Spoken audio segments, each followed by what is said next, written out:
Parliament, as I'm sure many of my other colleagues didn't either. I think the starting point for this discussion is, how did we even get here? How did we get to a point that our Prime Minister invoked the Emergencies Act, previously known as the War Measures Act? Now, to give context to the gravity of this, the War Measures Act was invoked only 3 times: during World War I, during World War II, and during the FLQ crisis. The Emergencies Act has never been invoked until now. So what is it? An act to authorize the taking of special temporary measures to ensure safety and security during national emergencies and to amend other acts in consequence thereof. Leah West, the Associate Director of the prestigious Norm Patterson School of International Affairs and the Assistant Professor for International Affairs, National Security Law, Counterterrorism, and Cyber Operations, has recently been featured in a CBC article regarding the Emergency Act. And she said, to invoke a national emergency, the government would need to be saying that these protests threaten the security of Canada, our sovereignty, or our national or our territorial integrity. I have real concerns, she says, about fudging the legal thresholds to invoke the most powerful federal law that we have. If you were to take home anything from what I'm speaking about tonight, I think it is that quote right there. The Canadian Civil Liberties Association said, the Emergencies Act can only be invoked when a situation seriously threatens the ability of the Government of Canada to preserve the sovereignty, security, and territorial integrity of Canada, and when the situation cannot be effectively dealt with under any other law of Canada. They went on to say, governments regularly deal with difficult situations and do so using powers granted to them by democratically elected representatives. Emergency legislation should not be normalized. It threatens our democracy and our civil liberties.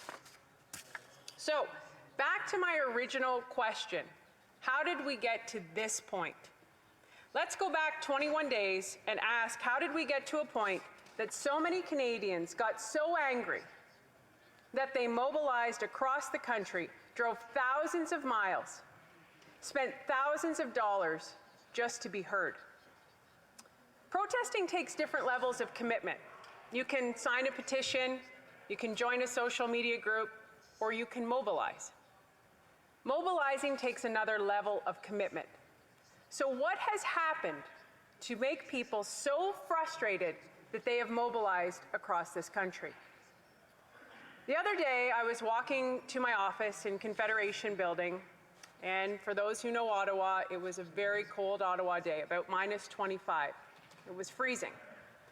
And I walked down Wellington and I saw the trucks, and I just want to say I've walked this since the day I started, as a female, by myself, and never felt unsafe. And as I walked, I thought to myself, they must want to go home. So I asked. I stopped and asked one of the truckers, do you want to be here? Don't you want to go home? And you know what they said to me? Yes, of course we do. But no one is listening to us. I remember on the first few days of the protest, walking to Parliament Hill and speaking with police on the ground. They were polite and engaging. The police have been fantastic. If we could get a round of applause for the police. Yeah. I asked them how they were managing, and they said, pretty well. They told me this protest was nothing like Caledonia. They told me they've been working protests for decades, and force always escalates a protest. They said force never works for a peaceful resolution. They said the #1 thing that works is when protesters are heard. They asked me if I knew why the Prime Minister refused to acknowledge them. I told them I wondered the exact same thing. So, just for fun, I thought, I'm going to Google crisis management tactics, just to see what Google had to say. Of course, a top 7 useful tactics list popped up, and I'm going to share them with you.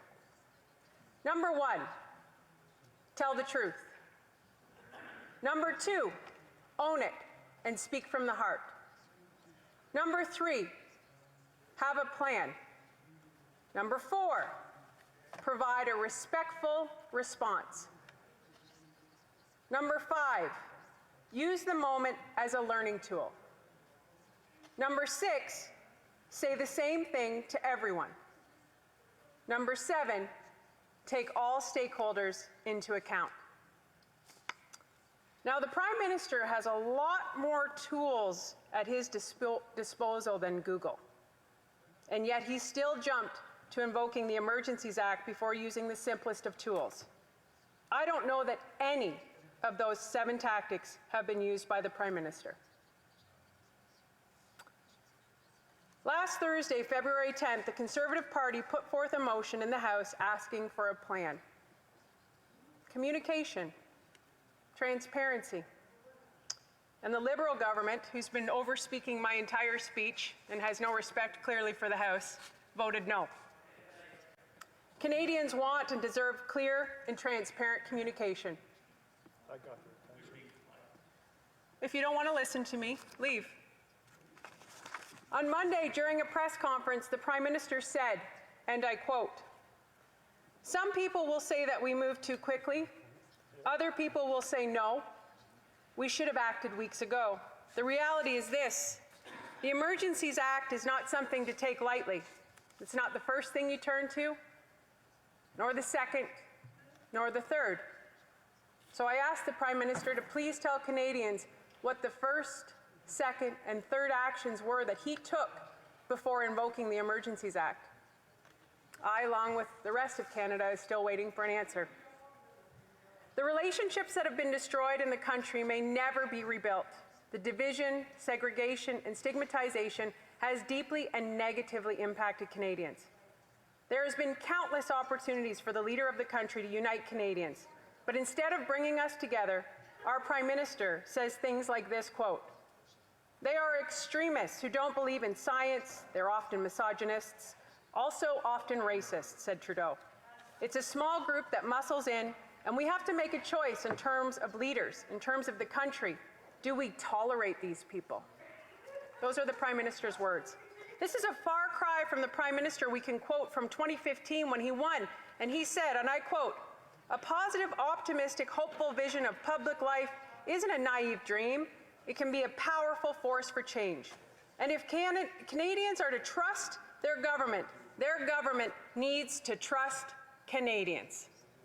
Where is that Prime Minister? Where did he go? Our office has received thousands and thousands of emails and messages from very scared and confused constituents. Some of the messages I've received today alone are the following. People are very concerned about the serious misuse of power and the overreach of federal government. One constituent sobbed on the phone that she's frightened and can't sleep because it reminds her of the October crisis. Another constituent phoned in because he feared he would be arrested if he spoke in public in our local community. People have phoned in very concerned that the Act is already being implemented and that this debate is purely window dressing. The general public is confused as to the extent of the powers and that there is no check on the government's implementation. People are afraid that their bank accounts will be frozen, not because they donated, but because they have supported the truckers on social media. Constituents are worried that if they donated even $50, that their account will be frozen and forever jeopardize their credit rating. What are the facts that make the government believe that the blockades are associated with the threat of serious violence for an ideological purpose? What is the legal basis for this extreme action by government? A constituent wrote to me right before I spoke tonight, and he told me that he received a scam email that his account has been frozen. Has the government acknowledged that this Emergencies Act may have opened the door for fraud and innocent Canadians to be further traumatized? Another constituent wrote to me and said, "I'm a senior. I'm a senior, Michelle. I can't pay for my food. I can't pay for my mortgage. Why isn't the government dealing with this?" To the people of Ottawa, Unfortunately, the honourable member's time is up, but I'm sure she'll be able to add during questions and comments. The Honourable Minister for Families, Children and Social Development. Thank you, Madam Speaker. The honourable colleague asked what the basis of putting the Emergencies Act in. Madam Speaker, $450 million a day in trade that was being blockaded by illegal activity. The illegal occupation here in Ottawa, which is harassing and holding Ottawa residents hostage. The other reason, Madam Speaker, is we've seen very clearly in the news, 52% of those that have donated to support this campaign have actually been from the United States, 1,100 of which supported the January 6th insurrection. Madam Speaker, those are very clear reasons, and I just asked the colleague on the other side when she thinks foreign interference in our democracy is appropriate. Thank you, Madam Speaker. The honourable member for Peterborough-Kawartha. I thank the member opposite for the question. I guess my question would be exactly what I said in my entire speech. How did we get here?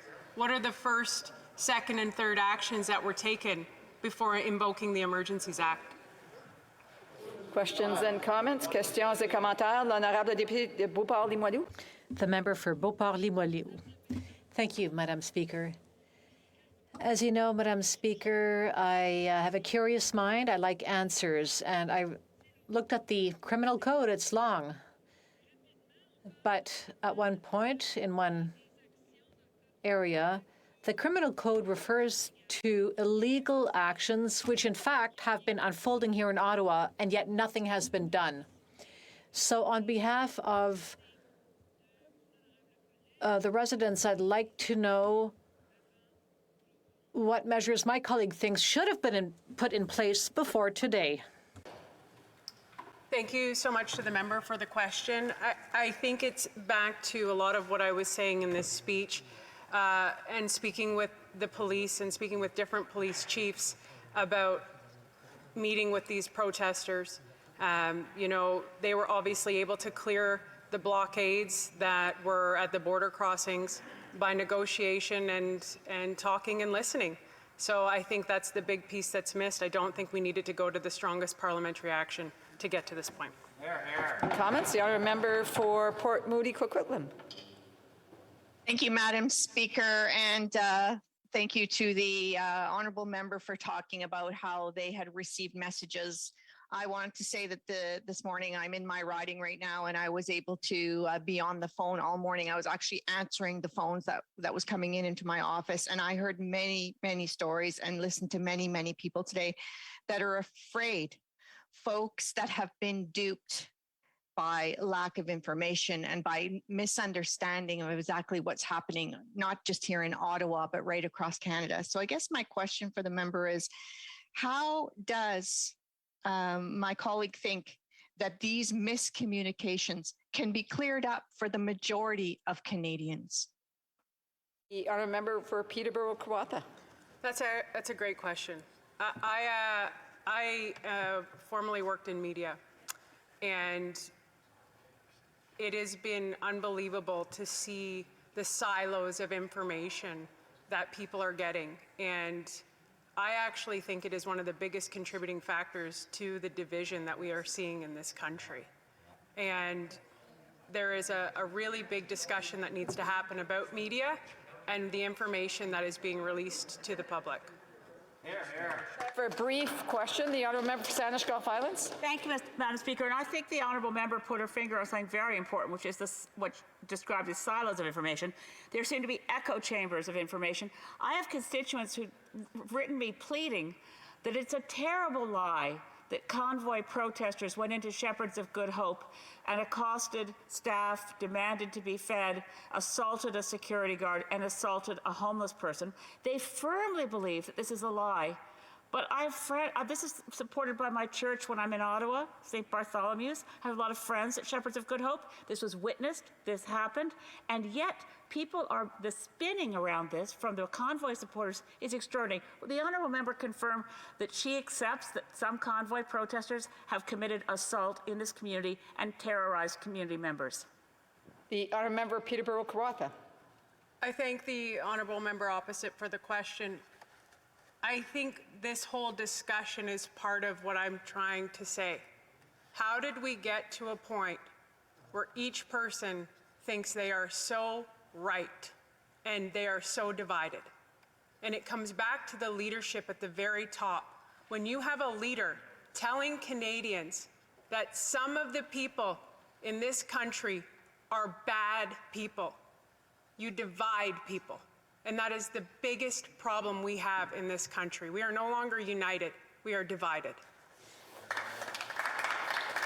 Resuming debate, the honourable member for excuse me, let me try that again. It's getting to be late, Niagara Falls. Thank you, Madam Chair. I rise today, and I take no pleasure in having to be in this place this evening to